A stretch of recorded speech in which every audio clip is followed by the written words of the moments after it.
And we are live. Welcome, mystery and thriller fans. I'm your on-air host, Sara DiVello, and I'm so excited to welcome tonight the acclaimed author and hilarious guy, Ed Aymar, here to give us the inside scoop on his brand new book, racking up all the praise, No Home for Killers. Ed, welcome to Mystery and Thriller Mavens. Tell us about this book. Well, thank you so much for having me. I love your show. I don't like pressure, so calling me acclaimed and humorous are really two things. Author's fine. No, thank you so much for having me. I love the show. I'm so excited to be here. Your episode with Aline was terrific. I love whenever you have her on. Yay! No Home for Killers is about a jazz musician named Marcus Pena. He's rather acclaimed and privately very destructive and abusive. And he's murdered. And his two estranged sisters are brought together to find out what happened to him. The older one is a former social worker who's a bit burnt out. And the younger one is a secret vigilante. She's also a grant writer in DC, but secret vigilante is much sexier. We'll go with that.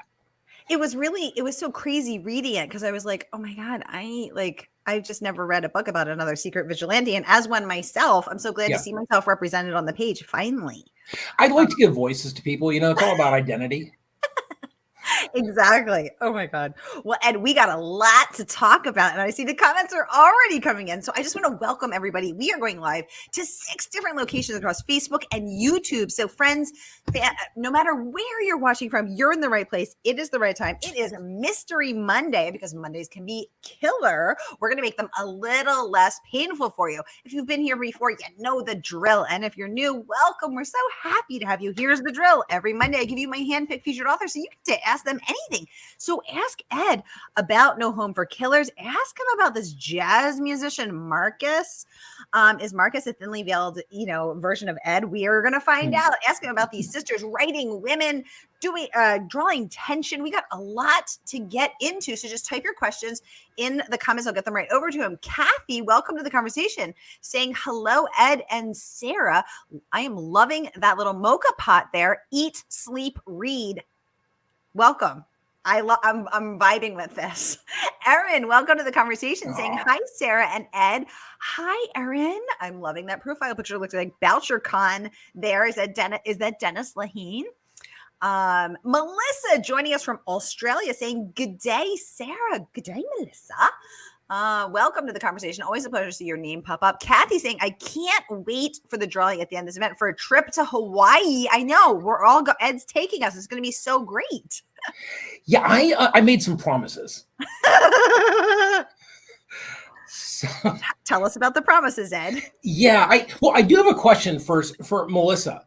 Melissa from Australia. Yeah.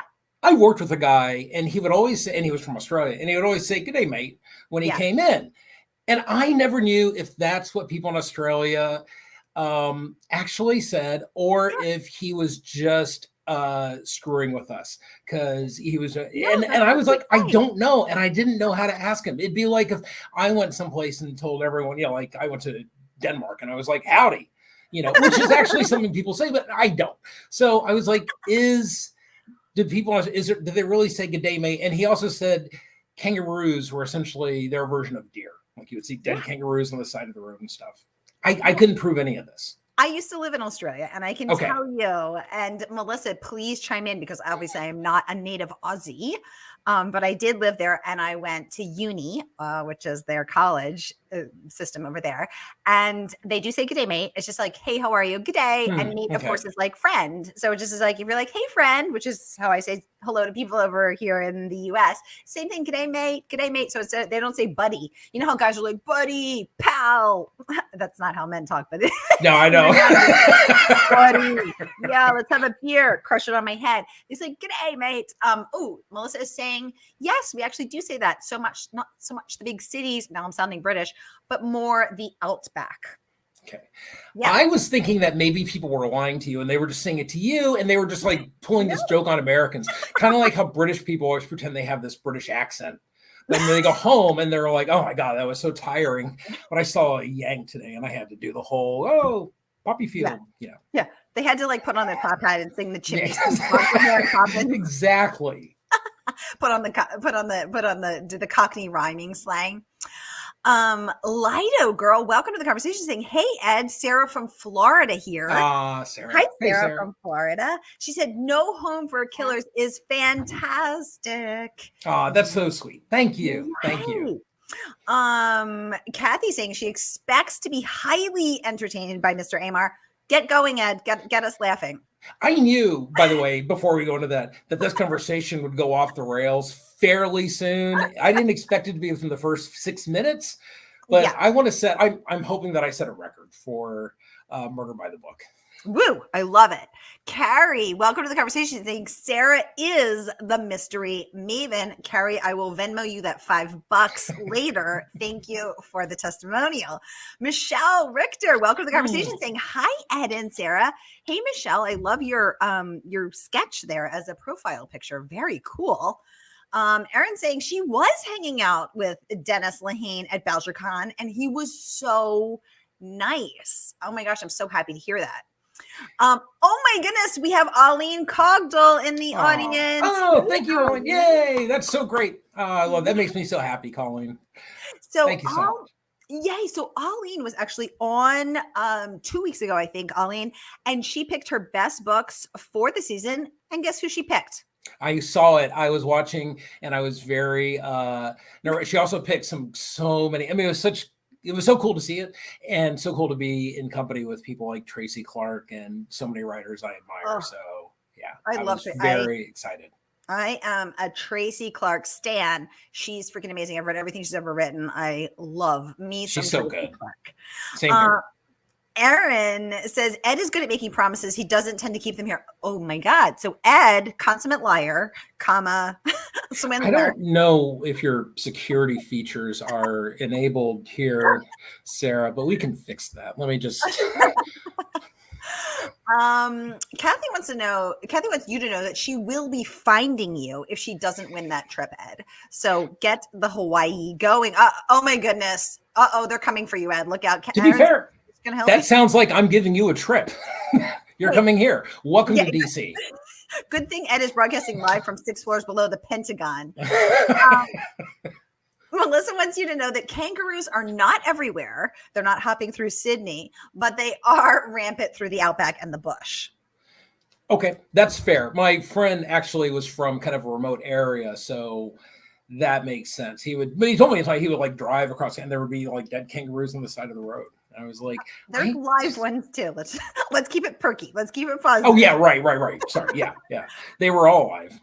You know what else is weird, Ed, about Australia is there are actually more camels in Australia than there are in the Middle East. So a lot of the camels in the Middle East come from Australia. And so when you're driving through the outback, there's actually a lot of camels as well.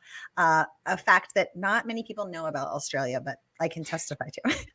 The interesting thing about that is the camels there, humps actually on the bottom.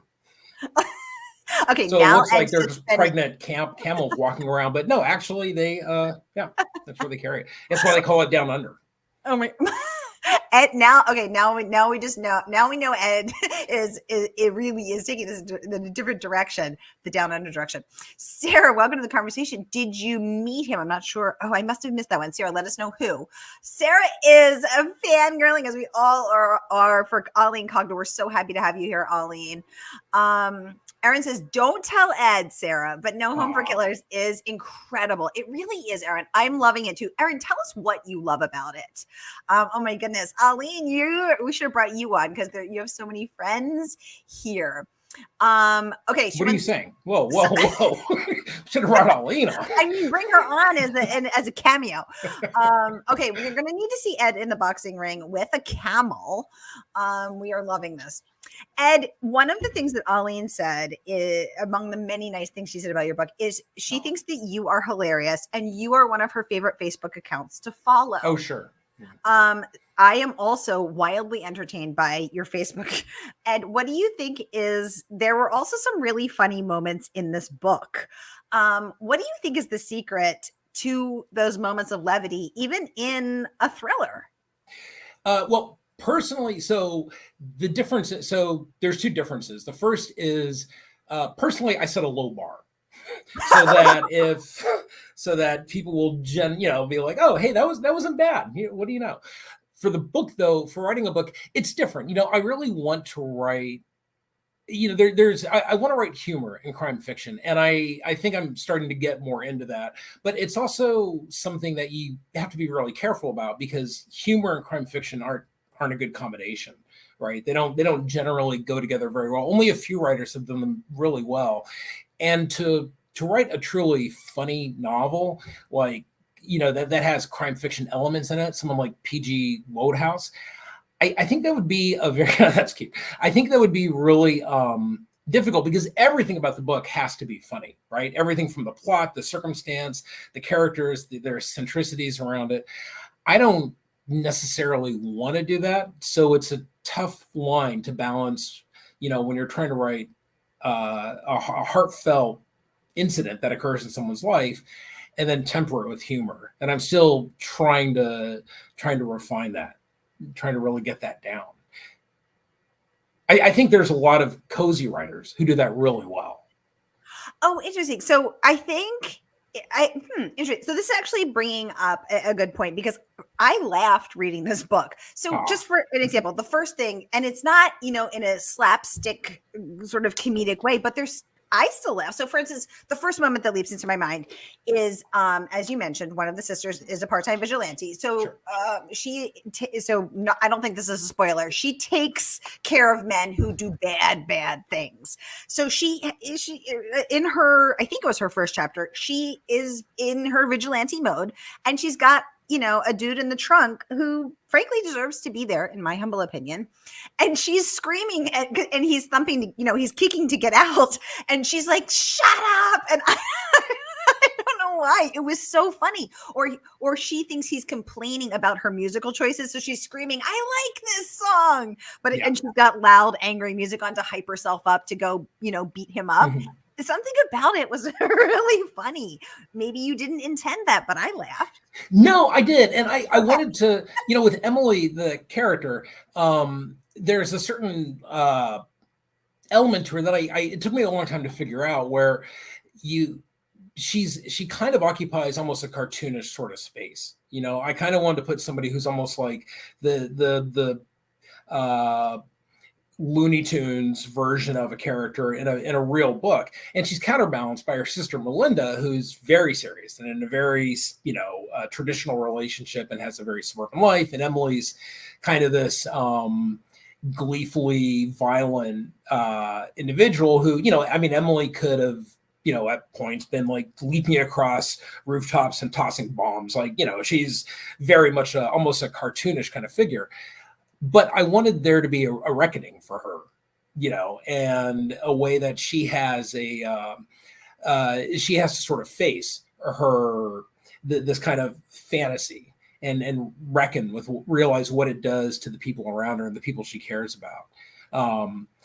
But before that, I could have a lot of fun with her. She could sort of do anything, as long as it didn't go too far outside of the realm of possibility. Kathy is saying a good stabbing always tickles my funny bone. Exactly. Yeah. Sarah saying Ed is the funniest dude I know. Laugh out loud for me. Right, Sarah? I also laughed out loud. Same here.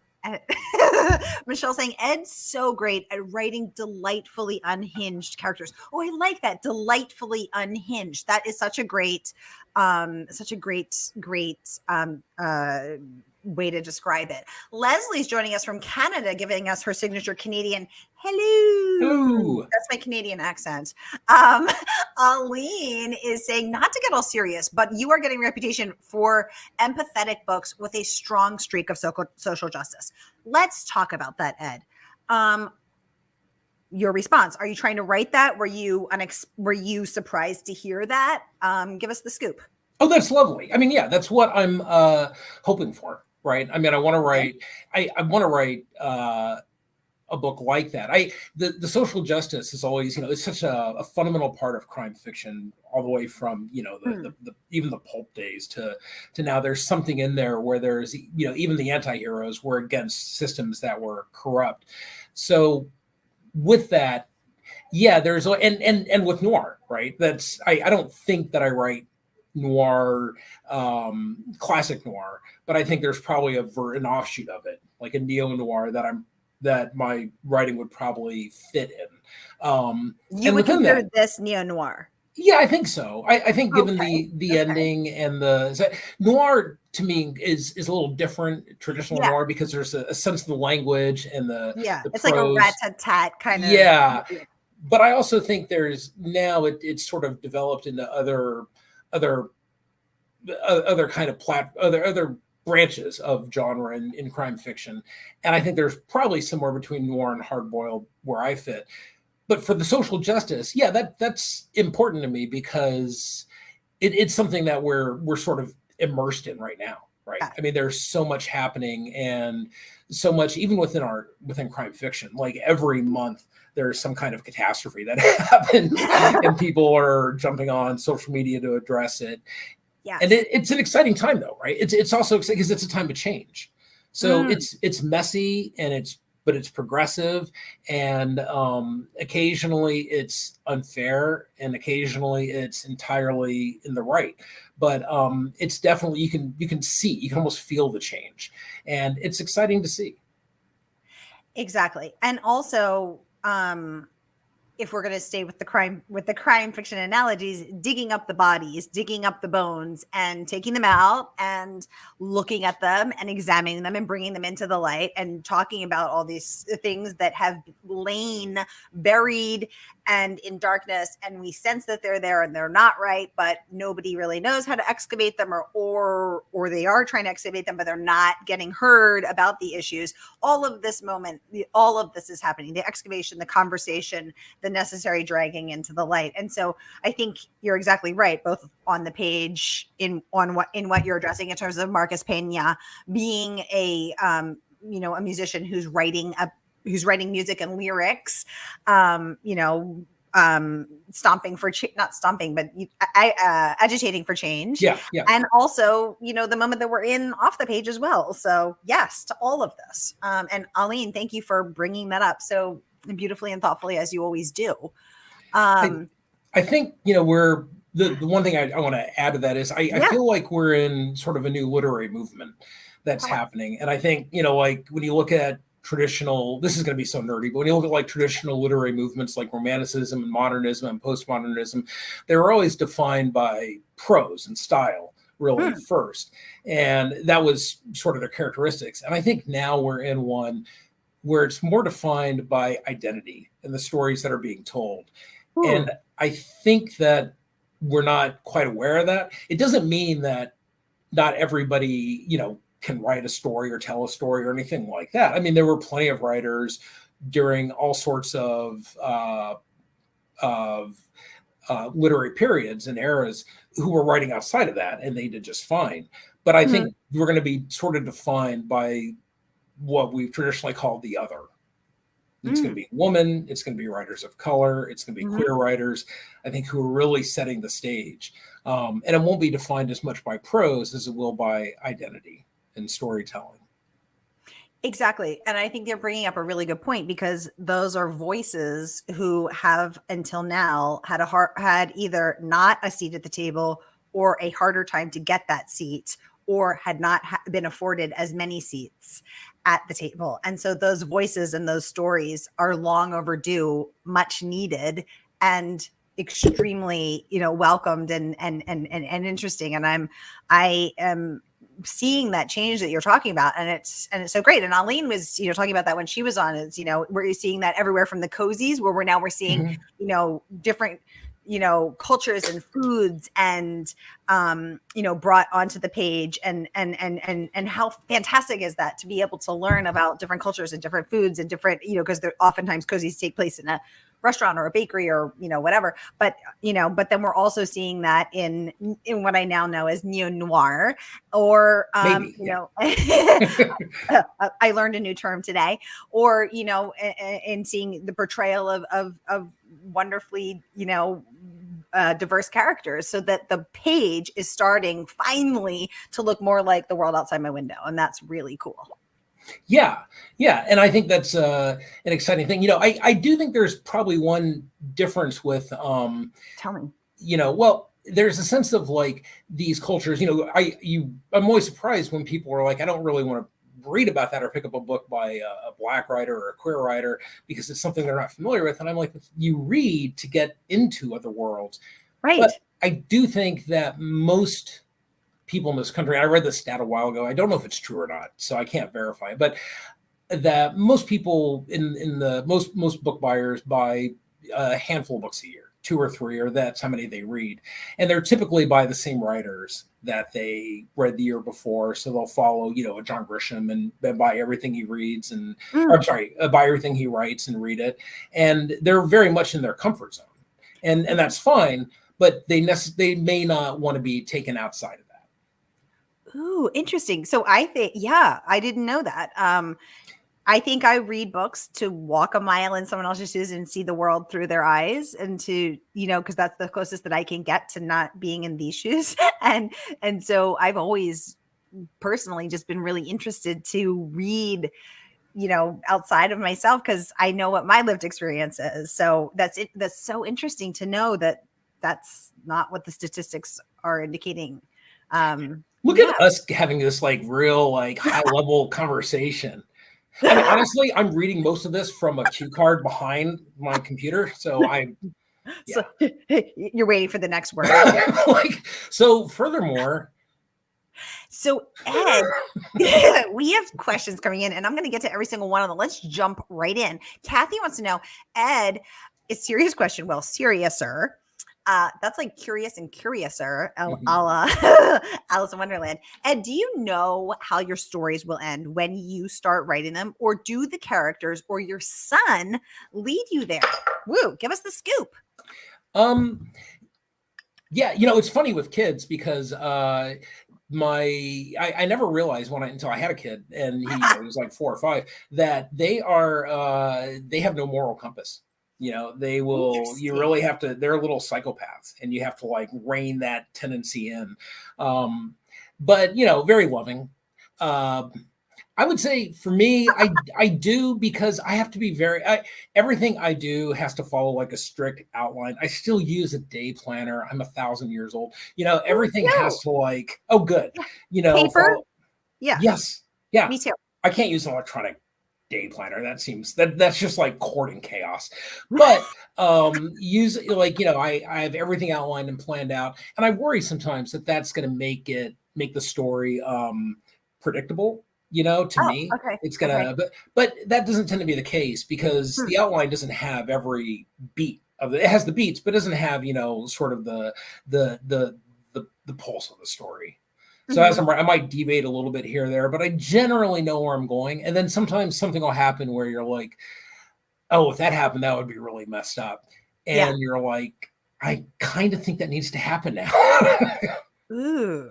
Okay. So I just want to be clear. So you write from you write from an outline, and so to answer Kathy's question, you do know how the story will end from the time you do the outline. Pretty much. I think sometimes it's changed, and I've worked with fantastic editors. Like, we share an editor, as we discussed. I just learned that from the Walls, who was so good. I don't think the ending of either of the books that I've written with her have changed, but she's definitely introduced elements to me where I'm like, oh, you're right. I really need to hit that beat. Now let's dive a little more into Kathy's question though.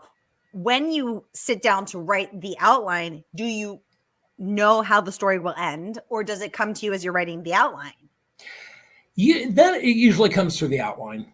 So you sit down. Well, you sit down and you're like, 2 sisters and their estranged jazz musician brother Marcus. Take me where you'll go story, or you are like, this is how it's going to end.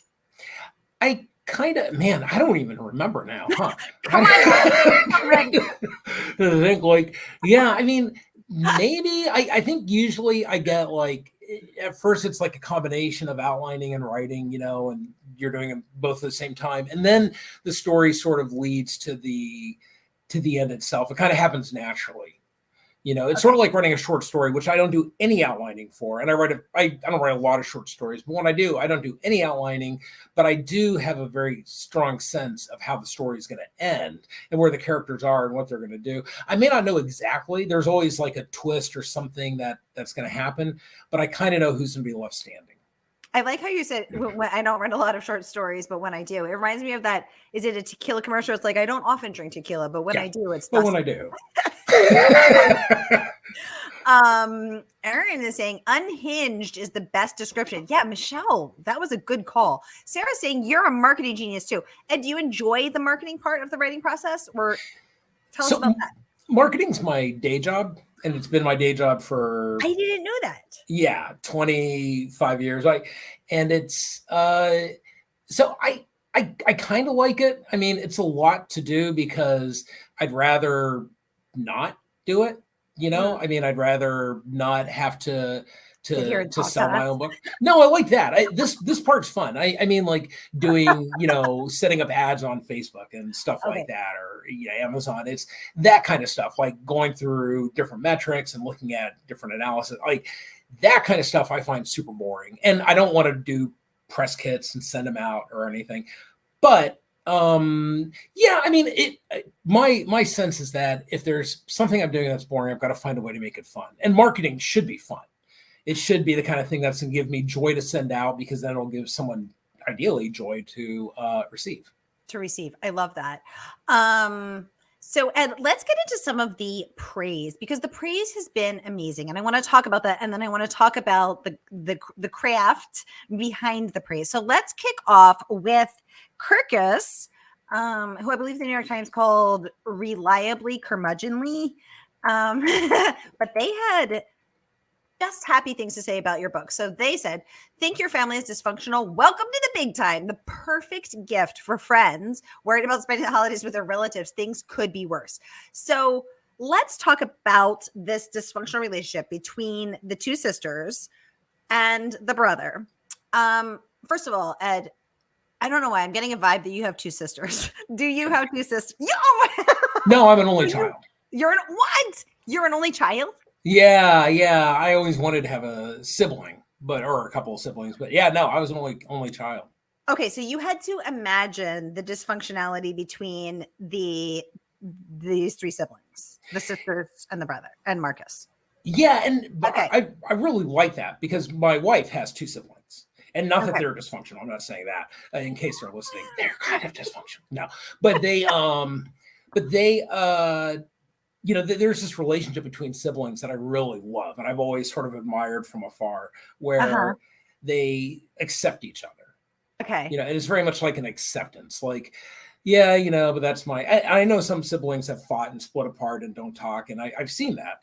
But I also sort of like the kind of exasperated sigh, but he's my brother, so what are you going to do? Kind of relationship.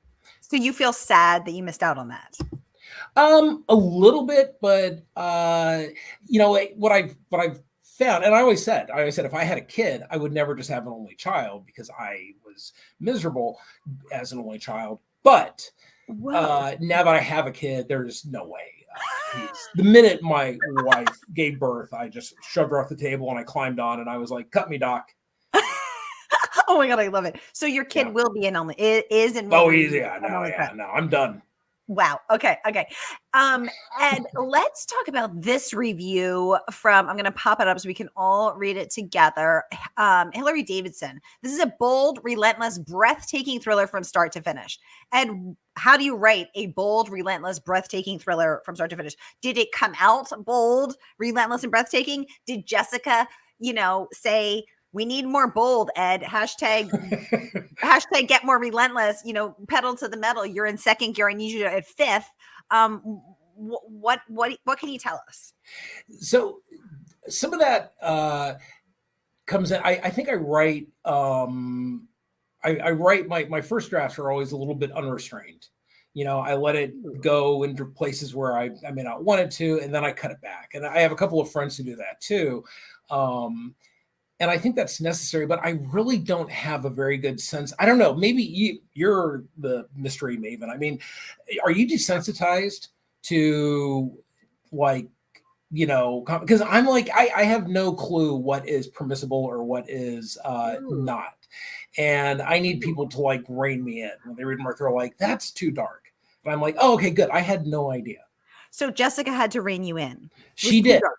Yeah. And yeah, and it was great. It was really helpful because there was so much about the book that I was, you just edit it so many times, and God, yes. I can edit forever. So Yes. at some point I'm lost. I also get confused when people tell me stories and I think about it and it ends up in my book, and then I forget through the process of editing and drafts that this was something someone told me. So after the book comes out, I've had friends like, that was in confidence. And I'm like, what was? Oh, right. The affair. Sorry. And quickly deletes his last Facebook post. So she had to rein you in. So we're wondering, what that first draft looked like. She was like, you are scaring us. You're getting so many laughing emojis on Facebook. Well, it was kind of like, there was a part, my favorite edit note I've ever received was, she cannot bite off somebody's nose again. And I was like, oh, this one I'm going to keep. That's what I really liked. His editorial letter says she cannot bite off someone's nose again. Yeah. And I was, but honestly, I'm really glad that she told me that because, again, I was just like sort of blind to it after a while. Okay, yeah. So you were like, I've got a kid. Kids are biters. Let's just go for the biting. Well, it made sense, I think, in the context of the story. You really have to set that kind of thing in a good place where it makes sense. But yeah, no, it was really good to have that because I don't, it was unnerving. We talked about, earlier before the show started, we talked about reviews and getting reviews and what that means. And, with Jessica, with my editor, she was one of the few people who saw the book who didn't owe me anything. Was really just invested in it. Like you can trust, you have some friends you can trust, other friends who are going to, lie very politely to you. Right. The lasagna was delicious. No, your butt doesn't look fat in those jeans. Yes. I loved the 4 different nose biting scenarios. You've seen me in jeans? Not yours. Okay. Yeah, you always look good in jeans. Thank you. Michelle says once you bite one nose off, the next one's much easier, right? Well, you get a taste for it. Oh, so. Oh my gosh. But hey, who knows? Boom. Ed, second career is not marketing. He moonlights as a stand-up comic. Yeah. And this is why I have another job. Ed has 3 jobs. I want to get over to this review from Jennifer Hillier. She says, No Home for Killers is a breathtakingly paced thriller, a character-driven journey of rage and justice that will leave you pondering the subtleties between good and evil and right and wrong. So let's talk about your character-driven journey of rage and justice. Tell us about the development of these characters and specifically how you, a cisgendered male, wrote 2 women, and I really liked them both. Oh, good. Yeah, that's really tough because I'm very conscious of identity, and I've written about identity and appropriation, and and that's not something you ever want to do. No. But nobody's saying that you cannot write a certain character. It just has to be there are certain things that you have to be aware of when you're doing it, and I get really nervous about that because my characters for my 3 books have been the protagonists have been women. Yeah. And part of that is because I write a lot about, I usually have an element of sex trafficking in my work. And that's been because I really researched that heavily for my first novel or for The Unrepentant. And it came, it just stuck with me. It was hard to shake away. And it was very hard for me to see in those worlds male characters as the heroes. Yes. Okay. Yeah, because I think people don't know that that's actually still a real issue in this country and worldwide. in the United States and worldwide. And I didn't know that until probably a couple of years, maybe 10 years ago. And I started, and when you start to look at the statistics, it's extremely shocking, upsetting, and heartbreaking. So yes. So, okay. So that's how you came to write the women. Now, that's why you started writing female characters. Now tell us about the character development in this quote character driven journey, says Jennifer Hillier. How do you develop these women characters? So let's start with the sister of your choice. Do you have beta readers? Do you ask your wife to read it? How is it Jessica? How are you writing your female characters? Well, I think most of my friends, my close friends, are women. Interesting. And that's, I get a lot from them. Mainly, I have more conversations with them than with my male friends, which are just like, hey, head nods, Go Pats, go. Yeah. But so that's part of it. The other thing is, like you said, I have my beta readers who, whenever I use beta readers, my agent, my editor, are all women, and they're very quick, if not a little maybe too excited, to call me out on my male BS stuff. So I try to, if I get something wrong, like I've said before, like for me, the best note I can get in a manuscript, and one I mull over is, I don't think I would do this. And I'm like, why not? What am I missing here? What am I not getting about women in general? And that's really more important. Men should ask. Yeah, because I'm like, I don't want to. I think the problem that a lot of men make, and one thing I try to avoid, is you try to show off, right? You try to say, like, I'm gonna write women so well that, let me tell you, here, ladies, here's what tramps feel like. And you're like, this isn't something we should do. This isn't something we should say. And nobody wants to know our imagined thoughts on this. Let me mansplain it to you. Exactly. So I try to avoid that. I don't use a first person POV for that reason. I try to generally go into third person, and that gives me a little bit of distance. So I don't have to get entirely in her head or explain her thoughts. And there's so many good, fantastic women writers right now who are doing amazing things, and they're so introspective and so fascinating. I just read a book by Sally Hepburn or something, I think, and Sally Hepworth, yes, so Hepworth, so great. It's just so May Cobb, Jennifer Hillier, Hillary, so many women who are writing, particularly around psychological fiction, and that are going places that I don't think I just honestly don't believe the genre's ever been. I love that. I was waiting. I thought you were going to say something else. That's why I was pausing. But that was a complete thought. Cue card ended. I was waiting in case there's another one. Sarah says, Ed is a fantastic friend. That is so good to know that he is as he seems. I'm interested to know that your choice not to write a first person. Oh, there goes my water. A first person POV is so that you don't have to get too close. So you don't have to try to get fully inside that female brain. I appreciate the thought behind that. I want to remind y'all, the book is out now, and you can grab your copy from our favorite woman-owned independent bookstore right here at Murder by the Book. So here's that link. Wherever you're watching from, Facebook or YouTube, click and order so that you too can get your mitts on No Home from Killers and immerse yourself in the world of the murdered Marcus Pena, his vigilante sister by night, and his other sister, who is a social worker, whose point of view I also really enjoyed, as she's wrestling with the people that she couldn't save and the people whose stories impacted her as she did work to help them.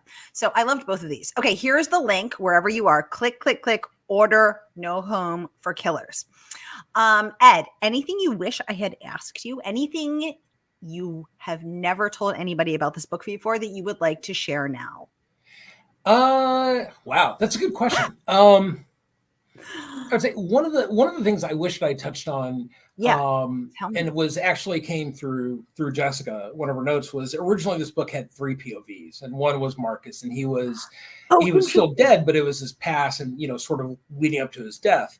And Jessica's suggestion was, one thing about Marcus is I hate him, and I don't want him to have a POV. And this isn't his story. This is a story about his corrosive effect on these 2 women. Ooh. And I thought about that, and I was like, you're right. And the idea of his like shadow kind of lingering over them, and still affecting their lives, really, to me, made it a much stronger, more haunting book. Ooh, that is fascinating. So because I actually wondered if that had ever, I wonder if Marcus had ever gotten, had ever been on the page in one of the prior drafts. And so I love that Jessica told you, this is the story of these women, of these sisters. Yeah, and it made a lot more sense to me, because then I could sort of, one of the things, I guess, okay, yeah, one thing that I haven't talked about with the book was, Ooh. it was very, for me, I think I've mentioned this before, maybe I have talked about it, but having a violent woman in the book without explaining directly what led to her violence was difficult for me, right? Because Ooh. that's not something you often find. I mean, violent criminals are typically almost always men, statistically. Yeah. And it was, that I didn't want to have something that was cliched to explain it. I don't want to have like an abusive home she came from or anything. Just this sense of Marcus and kind of his larger than life figure and personality would have been enough to affect her and affect Melinda in different ways. They both think they're helping people, but they have these different approaches to it that are that have proven to be self-destructive for both of them. Because I think the other thing that's interesting about siblings is that I know, as I am one of 4, that you always see and remember things very differently. Same experience, same family, same room, same memory, but you feel very differently about the other people in the room, about yourself, about your sister or your brother, and how they perceive it. And so I liked how you played with that as well. Oh yeah, thanks, thank you. Yeah, it meant a lot to me. I was surprised. It did really well in the category of sibling fiction, and I was like, I didn't know that was a category, and B, I didn't know that that was like something that people were really pulling from the book. But you never know what people are going to take from your book, so it's kind of a neat thing. Oh my gosh, Margaret saying, I am one of 4 too, Sarah. Irish and Italians thank the Catholic Church. LOL. Exactly. Oh my goodness. Y'all, we are over time, but when you're having so much fun, you can't cut it off because, hello, we're having a great time. It's Mystery Monday.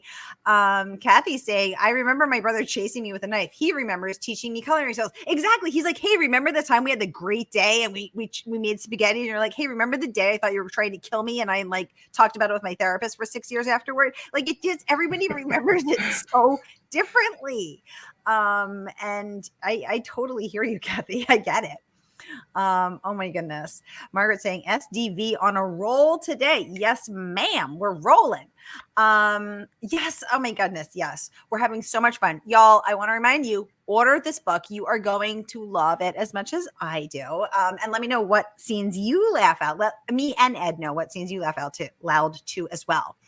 I'll be back at the top of the hour with #1 New York Times bestselling author Jonathan Kellerman. Go get a snack, get a drink, get some coffee, and I will see you then. Ed, come back when your next book is out. We need you to wildly entertain us again. Thank you, Sarah. And I'm so excited for August when your book comes out, right? August? Yes. I'm scared. Can't wait. Thank you so much for having me here. And thanks everybody for joining in. All right. See you soon, everybody.